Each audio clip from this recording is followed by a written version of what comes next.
Alright, welcome back to another creatively written video. I am Maria, and today we are going to read Quotev stories because last video I only got to read some WATTPAD stories. So this is episode 2, and this video I might only read one just so I can edit faster because apparently I'm slow at editing. So just to cut it down easier, but we'll see. I might still read more than one in this video, especially depending on how long the chapters are. So yes, some stories I found on my own time. Like I was just looking through Quotev and I just randomly found them. So I don't have a footage of me finding it, but I'll reread the blurb just so that you guys know what the hell we're reading in the video. Because only a psychopath goes in without reading the book blurb. So I know. I have a list here I have to go through. I realized that it was better to do new stories on Quotev because those people were still more active. I was choosing old stories, so it was taking people longer to respond. And I'm sorry, but I don't have 5 years to wait. I have to edit the damn video now. From the videos that I did record me finding them, I am reading What If My Cats by the Fantasy Trio. Since last episode, I didn't get to read like comedy. Last episode, I read from WATTPAD a horror book and a fantasy book. So we could try finding comedy and then YA, slice of life, stuff like that. Oh yeah, they have genres here. Cool. That makes this a lot easier because I'm not typing it into the search bar. Like, okay, so for some reason this one caught my attention. I don't know. I don't even like short stories really. Sorry. But yeah, that's true. What would my cats do if they owned a restaurant? What would they do if they went to school? In this book, I'll write short stories based off of what I think they do in the different situations. I hope you enjoy it. Rolling. I want to do it. I will keep it just in case. It actually doesn't look like there's as many comedy books in Quotev. That's what we're gonna start off with. So I randomly chose this one. I don't know why. It's 3 pages too, so maybe we'll finish the whole book. I don't know why I chose that. I was just like curious, so we'll see. Also, I realized on Quotev, I didn't know you could message people that you weren't following only 3 times because they think that you're spamming people otherwise, which apparently I am, because I literally would have to wait days until I could ask other authors that I obviously wasn't following or that obviously weren't following me back if I could read their stories. So it's a process. I'm exaggerating. It's actually not that much of a big deal. Okay, let me start. Alright, so meet my cats. Blake is a slightly smaller than average sized female black and white tuxedo cat with darker stripes. She has a white tail, tips, and paws, and fur and green eyes. She's the oldest of the group, almost as old as me, and she's definitely a grumpy elder. She loves my mom and gets mad if anyone else goes near her. Blake listens to no one and sometimes breaks even her own rules. It make no sense. Tiger is a tall, thin, male ginger tabby cat. He has hazel eyes. Tiger is the second oldest, but a lot younger than Blake. Blake is basically his grandma. He loves potato chips and he'll usually try to steal them from anyone who is eating them. That's not about to happen. Dusty is an average-sized gray male cat. He has green-blue eyes. He's also really fluffy with an even fluffier tail. Dusty is the king of the house and he loves treats. He often tries to steal food when someone's eating and he comes running whenever he hears a can opener. Okay.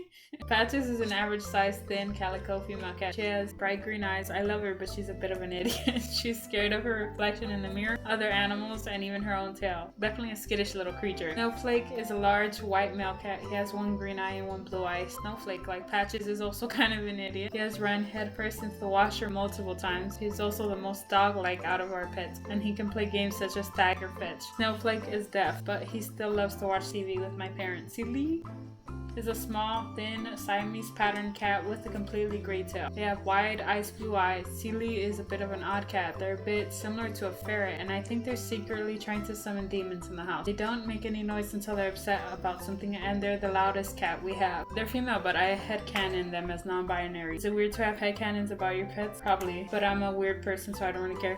I've never heard the word headcanon, so I don't know if that's weird. We'll go to the next page, because that was a little bit. That was just introducing the cats. So, part 1 says, what if my cats owned a restaurant? It was a bright and sunny morning at Dusty's diner, and Patches was taking table 3's order. Hi, what may I get you today? She asked politely. Just some water for now, thanks. We're still looking at the menu, replied a light gray tabby. Oh, okay. Patches gave them a small smile and began heading towards the kitchen. She was walking by the fish tank when she noticed Sealy watching her silently from a shadow corner of the dining room. Patches tilted her head at them, wondering if they needed something. While she was looking at Seely, she saw their eyes turn black for a moment, before flickering back to ice blue. Her tail began to twitch nervously. Just keep walking, Patches. She told herself, just get the customers their water. As Patches approached the kitchen, she noticed the smell of something burning. She pushed open the door to the kitchen and poked her head inside. Seriously, Snowflake, you burnt another burger? Why does Dusty even let you in here? Tiger was once again yelling at Snowflake for burning food, but he was just staring at him with a blank expression. Tiger? Snowflake is deaf. He can't hear you? Patches reminded him. I know that. Patches. He hissed in frustration. Do you think I'm stupid? Patches didn't get a chance to respond as Snowflake decided to add something to the conversation. Patches, the TV, he meowed happily. I don't know how that was supposed to be said, but that was my attempt. What about it? She asked, tilting her head in confusion. Blakey is on the oh, is it just stuttering? I don't know. It's on the show. I don't know. Patches looked at the TV and yes, Blake was indeed on the TV. Unfortunately, it was car chase on the news. Blake was in a bright blue Ferrari that was covered in car stickers. Whether it was stickers or cars, or it was stickers that go on cars, I'll leave that up to your imagination.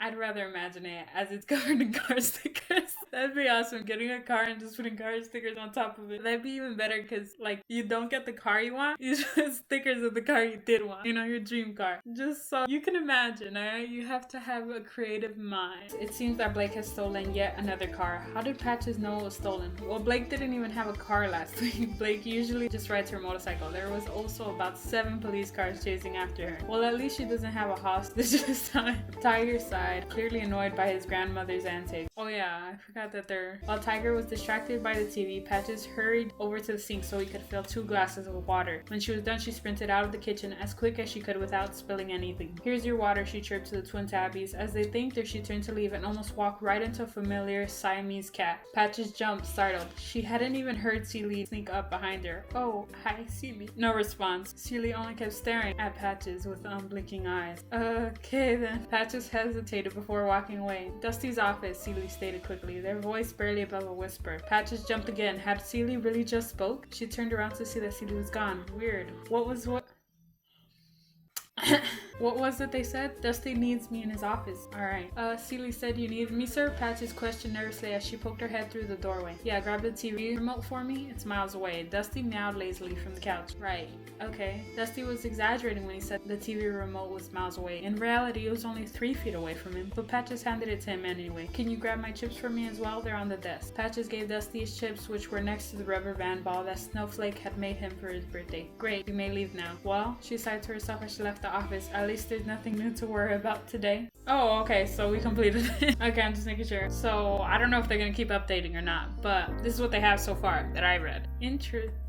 I wouldn't think about this. It's so, like, that's why I like reading this stuff, because also I never would think about, like, writing this stuff or anything like that. And actually, I like it. Yeah, it's just, like, a fun story. So, I like that. Thank you, Rowan or Fantasy Trio, for letting me read that. I like that. It's funny. I kind of want to see what your cats look like, but, you know, I won't be a stalker, okay? I'll give them their private life. So, next on the list is Twisted Waters by Writer Anonymous.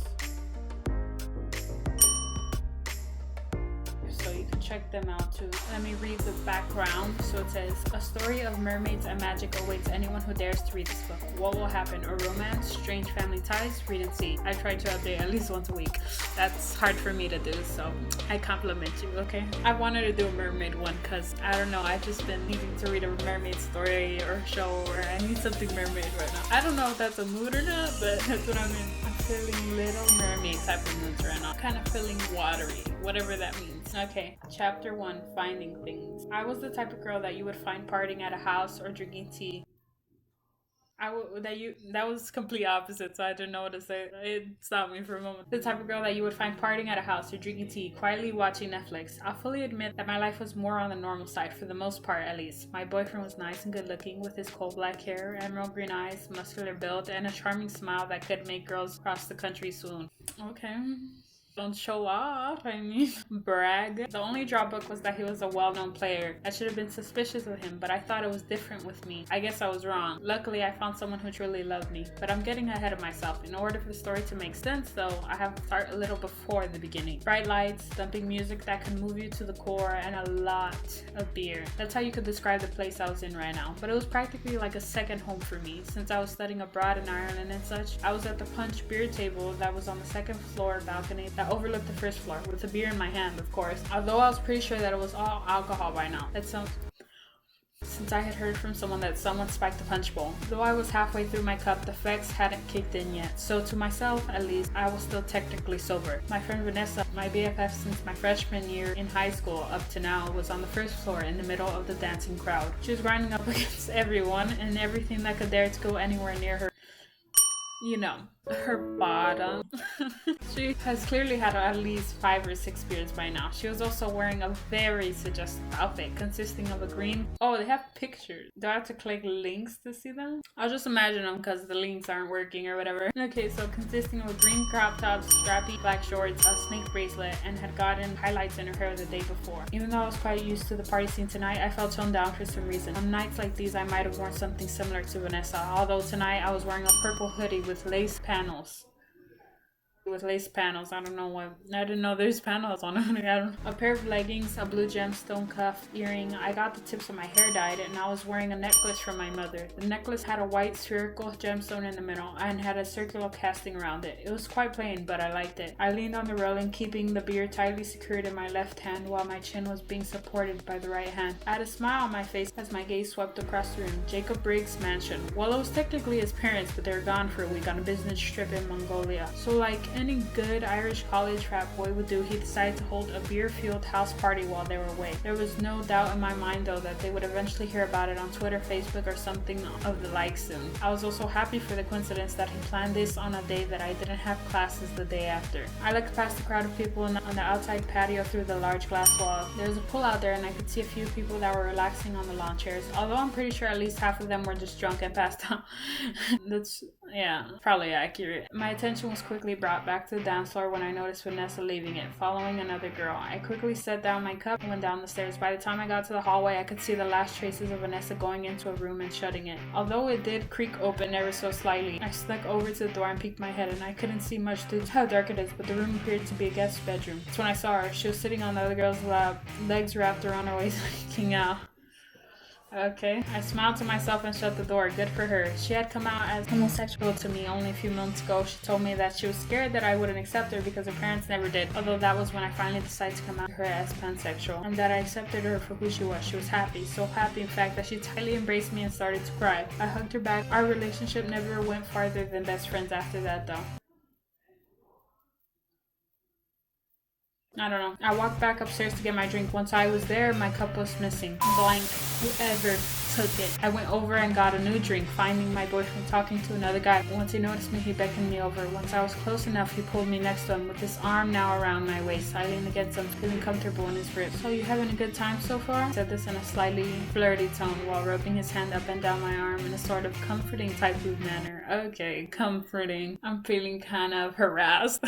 My eyes were closed as I shook my head. I leaned into him more and took a sip of my drink, realizing that it was now half empty. I wasn't really listening to their conversation and down the rest of my beer. The effects of the beer were finally starting to take effect on me, leaving me more slightly loopy and flirty than usual. Hey, girl. Have I ever told you how attractive you are? At first he seemed surprised, but he went with it, also drunk. At that point his friend had walked away. Yeah, thank God. The rest of the night went by in a blur, but I do remember a lot of drinking. For some reason I do vaguely remember that it had rained that night. Okay, that is a weird thing to remember. I remember shedding my clothes, my body pressed against his, the both of us kissing each other, and much more. Okay. I woke up. I was laying on top of Cole. He was still asleep. Luckily, I slowly inched off of him and went to find clothes that were scattered across the room, one piece at a time. Once I found everything, I went to the restroom to change. When I was done, I got my supplies that I stored at his place the last time I was there. I got my makeup and brush and began to make myself look like I didn't go to a college party last night. You can't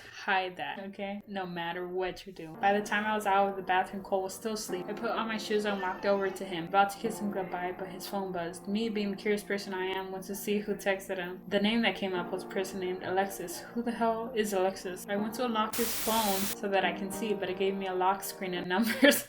I put in his birth year. It opened automatically. What a big mistake. So basic. He wasn't the creative or ingenious type, so I wasn't that surprised. I went to messages and immediately started looking for the name Alexis. I eventually found it in his favorites list. I was nowhere to be seen in his favorites. I don't know if I would be offended by that. I literally wouldn't care. I think if I had a favorites list, it's just so I could find the name faster. It's not like because I want to talk to that person all the time. I was nowhere to be seen in his favorites. Immediately clicked their name and scrolled to the top to their conversation, which was alarmingly long. It started out simple enough. From the dates, it only started about a month or two after I had begun dating him. They were friendly to each other at first until Cole started to get a little flirty with her. What really got me mad though was that she went along with everything. Of course she would go along with it. Why wouldn't she go along with it, do you know? Or is Alexis her friend? No, Vanessa's her friend. So why would she be mad that that girl went along with it? That girl does not care about you. Eventually, about 6 months into what would have been the relationship with me, they had begun sexting each other. At that point, I haven't even got intimate with him. What would have been 2 weeks after that, Alexis asked for Cole to come over to her place. Cole said he would, but he had to wait until I went home and fell asleep. At this point, I was livid, but a plan had already started to form in my mind. I got a strange calmness over me. As I set the phone down, I went to the kitchen. I began to make... She's about to burn the house down with him in there. I began to make the most delicious pancakes I could. For me at least. For Cole though, I added things I knew he hated, like relish and mayo. I would have just added, laxatives. Actually, I wouldn't cook for him, period. I'm not gonna read that and cook for you, okay? I just wouldn't cook for him. By the time I was done, I could hear shuffling coming from the bedroom. He soon came into the dining room, stretching and releasing a loud yawn. His hair was messy and he had no shirt on. It was hot. Damn him. How come he had to be a cheater? Bruh. Okay, so that's the first chapter of Twisted Waters. So what did we find out? So we found out that she's supposedly very quiet and to herself, but I mean we started off with her at a party. I'm guessing maybe she turned quiet, or that was just a one-time thing that she never really usually does. Also how she acts drunk, it doesn't sound like she's too quiet. I wonder how mermaid comes into here. Like, is she already a mermaid? Does this have to do with mermaids? I don't know. So I'm gonna leave it there though. We'll see. We have to show restraint, okay? Should I read another story? The hell are the other stories? Oh. Ugh, look at this ugly hair. I'll read one more. I'll read Point of View by Victoria. So let me read the blurb since I didn't get to have a video recording of me reading it. How about we start from the beginning, Lou? Maybe the two of us need a new start. He stared at her eyes as they began to fill up with tears. She had never cried in front of him for all those years the two had known each other. I cannot stop you from chasing your dreams, so I cannot stand in a line between you and her. You know, that's how it left me like, so that's why I added it. Alright, so we're reading the prologue, which is 0001. So 2 o'clock, I don't know. Oh, this one's short. There's a playlist? Wait, there's a playlist, guys. The song scared me. Okay, so let's start. Prologue. Tears were harder when you tried to suppress them for falling. They are enormously light when you let them stream down your cheeks, and then it seems as you had to let go of part of yourself. So maybe that realization struck him the most. He held himself for so long from breaking apart, but that night changed everything. When a message lit up his phone, he stopped breathing, his eyes widened as he had drank more than 5 ounces of coffee, and his heart raced million kilometers per hour. Not even his wife, who was wearing her new lingerie, could snap him out of his troubled thoughts. Daniel, what's the matter? The girl asked, crawling up on the bed, hugging him from behind. Please stop, he snapped, trying to get out of her embrace. What the hell is wrong with you? Anger appeared in her perfectly blue feline eyes. On the other hand, the guy didn't even notice that she had raised her voice. You know what happened? You really want to know? Fancied as he had been running the whole day, the girl who had really looked like a model shook her head, revealing her shiny shoulders since her jet black hair was covering it. I need to call Benjamin. Daniel rushed out of the room in the middle of the night, leaving his pregnant wife, who he married the day before. It was indeed their first night as a married couple. I know it's truly dull how he acted with her. Nevertheless, he didn't care at the moment if he will wake up with their 2 one-year-old son or not. Practically running down the stairs, he almost tripped over their white and black exotic short-haired cat. Damn it, Tanner, he cursed under his breath while opening the door. Cold wind blew into his face so he could breathe normally again. Benjamin, I messed up, he whispered desperately. Alright, so I'll leave it just at the first chapter. What do I think? That's what I think. I'm like, what's gonna happen? I know that was probably like a little bit just to get a taste of it. We'll see what happens. Yeah, I don't know. We'll see. Okay, so that was Victoria's point of view. Check out these stories if you're interested. Links will be in the description to the authors and their books. And that's it. Thank you for watching.